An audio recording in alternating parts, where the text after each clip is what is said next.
Selamat datang dalam video edukasi kami mengenai frustasi. Pada video kali ini kita akan menjelajahi apa itu frustasi, faktor-faktor yang mempengaruhinya, tanda-tanda fisik, emosional, dan perilaku dari frustasi, serta strategi untuk mengelola dan mencegahnya. Mari kita mulai. Apa sih frustasi itu? Kata frustasi berasal dari bahasa Latin frustration, yaitu perasaan jengkel akibat terhalang dalam pencapaian tujuan. Semakin penting tujuannya, semakin besar frustasi yang dirasakan. Kebutuhan seseorang tidak selalu dapat dipenuhi dengan lancar, dan seringkali terjadi hambatan dalam pemuasan suatu kebutuhan, motif, dan keinginan. Keadaan terhambat dalam mencapai suatu tujuan dinamakan frustasi. Nah, faktor-faktor apa sih yang mempengaruhi tingkat frustasi? Menurut Sanggada, ada beberapa hal yang dapat mempengaruhi tingkat frustasi, seperti lingkungan, pribadi, dan konflik.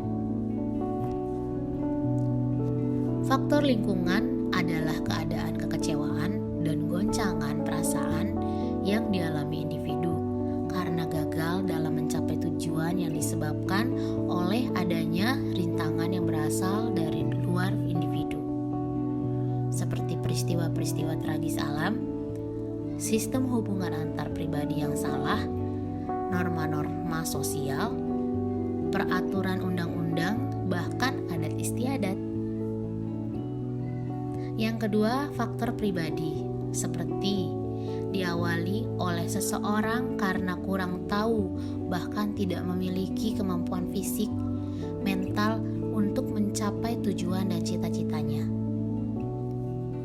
Dan yang ketiga yaitu faktor konflik, seperti frustasi yang terjadi pada diri seseorang karena adanya pertentangan batin dalam dirinya untuk mencapai tujuan. Apa aja sih tanda-tanda frustasi? Tanda-tanda fisik frustasi meliputi sakit kepala dan tegang otot. Menurut ahli, yaitu Dr. Elizabeth Lombardo, seorang psikolog klinis, frustasi dan stres seringkali menyebabkan sakit kepala tegang. Ketika seseorang merasa frustasi, tubuhnya melepaskan hormon stres seperti kortisol yang dapat menyebabkan ketegangan otot di kepala dan leher, sehingga hal ini memicu sakit kepala. Dan yang berikutnya tegang otot. Menurut ahli Dr. Robert Sapolsky, ahli biologi dan neuroscience, menjelaskan bahwa respon tubuh terhadap stres termasuk frustasi melibatkan ketegangan otot yang kronis.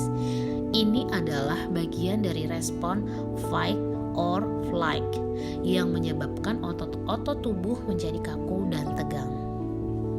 Selanjutnya, tanda-tanda emosional seperti marah. Menurut ahli Dr. Raymond Novaco, seorang profesor psikologi yang meneliti kemarahan, frustasi adalah salah satu pemicu utama kemarahan. Ketika harapan atau keinginan seseorang tidak terpenuhi, ini bisa menyebabkan perasaan marah yang intens. Lalu sedih. Menurut Dr. Martin Seligman, seorang psikolog yang dikenal karena teori learned helplessness, menyatakan bahwa ketika individu merasa terhalang secara terus-menerus tanpa melihat jalan keluar, mereka cenderung merasa frustasi dan putus asa. Ini adalah bentuk reaksi emosional terhadap frustasi yang berkepanjangan. Lalu, cemas. Menurut Dr. Aaron Beck, seorang pionir dalam terapi kognitif, kecemasan seringkali muncul sebagai respons terhadap frustasi. Ketidakpastian dan ketidakmampuan untuk mengatasi hambatan bisa memicu pikiran cemas dan kekhawatiran berlebihan. Kemudian yang terakhir adalah tanda-tanda perilaku. Pada tanda-tanda perilaku kita bagi menjadi dua. Yang pertama, menghindari situasi tertentu. Menurut Dr. Albert Bandura, seorang psikolog terkenal dengan teori pembelajaran sosial, menyatakan bahwa ketika individu merasa frustasi dengan suatu situasi, mereka mungkin mengembangkan perilaku menghindar sebagai mekanisme pertahanan untuk mengurangi stres dan frustasi. Lalu agresi. Menurut Dr. Leonard Berkowitz, dalam teorinya tentang agresi menjelaskan bahwa frustasi seringkali merupakan pemicu utama perilaku agresif. Ketika seseorang berupaya untuk mencapai tujuannya dihalangi, mereka mungkin merespon dengan cara yang agresif sebagai bentuk pelepasan ketegangan dalam frustasi. Frustrasi dapat memiliki dampak yang signifikan baik dalam jangka pendek maupun jangka panjang terhadap individu. Berikut adalah beberapa dampak yang mungkin terjadi. Dampak jangka pendek. Dampak jangka pendek yaitu meliputi yang pertama, emosi negatif. Frustrasi seringkali memicu perasaan seperti marah, kesal, dan kecewa yang intens. Yang kedua, stres. Tingkat frustasi yang tinggi dapat meningkatkan tingkat stres seseorang yang bisa berdampak pada ketegangan otot, sakit kepala, atau masalah pencernaan. Yang ketiga, kinerja menurun. Frustasi dapat mengganggu produktivitas dan konsentrasi seseorang di tempat kerja atau sekolah. Dan yang terakhir, hubungan sosial. Individu yang frustasi cenderung mengalami potensi konflik atau ketegangan dalam hubungan sosial mereka. Lalu, dampak jangka panjang. Dampak jangka panjang yaitu meliputi yang pertama, masalah kesehatan mental. Frustasi yang berkepanjangan dapat berkontribusi pada munculnya masalah seperti depresi, kecemasan, atau gangguan stres kronis. Yang kedua, masalah fisik. Tingkat stres yang tinggi akibat frustasi dapat meningkatkan risiko terkena penyakit fisik kronis seperti hipertensi, penyakit jantung, dan gangguan pencernaan. Yang ketiga, penurunan kualitas hidup. Frustasi yang berlarut-larut dapat menyebabkan penurunan minat pada aktivitas yang dulu menyenangkan dan juga mempengaruhi kualitas hubungan sosial seseorang. Dan yang keempat, kinerja profesional. Individu yang tidak mampu mengelola frustasi dengan baik dapat mengalami penurunan kinerja dalam jangka panjang di tempat kerja atau sekolah. Lalu, bagaimana kita dapat mengelola frustasi? Ada beberapa teknik yang dapat membantu, seperti teknik relaksasi, misalnya meditasi atau pernapasan dalam, lalu berbicara dengan teman atau profesional untuk mendapatkan dukungan, serta menjaga kesehatan fisik dan mental secara keseluruhan. Dengan mengadopsi strategi ini, individu dapat mengurangi dampak negatif dari frustasi dan memperbaiki kualitas hidup mereka secara keseluruhan. Strategi mengatasi frustasi.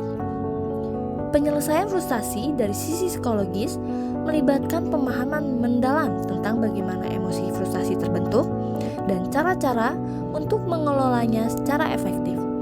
Berikut ini adalah beberapa pendekatan psikologis yang dapat membantu dalam penyelesaian frustasi. Yang pertama, ekspresi emosi yang sehat. Menemukan cara untuk mengekspresikan emosi secara sehat dan konstruktif adalah penting dalam mengatasi frustasi. Hal ini bisa meliputi berbicara dengan seseorang yang dipercaya, menulis jurnal, atau menyalurkan energi negatif melalui aktivitas fisik atau seni. Yang kedua, relaksasi dan mindfulness. Teknik-teknik relaksasi seperti meditasi dan mindfulness dapat membantu mengurangi tingkat stres dan meningkatkan kesadaran diri terhadap emosi yang sedang dirasakan. Hal ini bisa membantu menghadapi frustasi dengan lebih tenang dan rasional. Yang ketiga, perubahan pola pikir. Menyadari bahwa tidak semua hal dalam kehidupan dapat kita kontrol atau ubah bisa membantu dalam mengurangi tingkat frustasi. Fokus pada hal-hal yang dapat diubah dan menerima hal-hal yang tidak dapat diubah dapat mengurangi tekanan emosional. Dan yang keempat, terapi psikologis.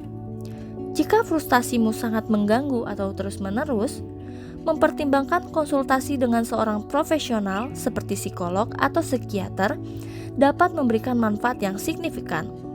Mereka dapat membantu Anda menjelajahi akar penyebab dan pola perilaku yang mungkin memperburuk frustasi.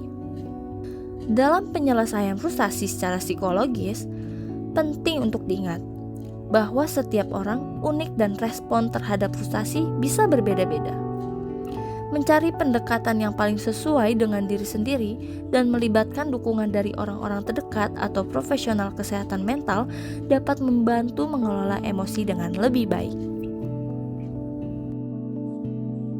Nah, teman-teman, untuk mencegah dan menyelesaikan frustasi, penting untuk teman-teman pahami dulu emosi apa yang sedang teman-teman rasakan. Lalu teman-teman dapat menggunakan teknik seperti teknik kognitif, juga melakukan relaksasi dan mengekspresikan emosi secara sehat. Langkah penting lainnya, teman-teman dapat mencari bantuan dari sumber daya dan dukungan sosial. Dengan menerapkan strategi-strategi ini secara konsisten, teman-teman dapat meningkatkan kemampuan dalam mengelola dan mencegah frustasi dalam kehidupan sehari-hari. Ingat ya teman-teman, bahwa setiap tantangan juga merupakan peluang untuk tumbuh dan belajar. Tetap semangat teman-teman. Terima kasih telah menyaksikan video ini. Semoga videonya bermanfaat bagi teman-teman yang saat ini sedang mengalami frustasi. Stay healthy and stay happy.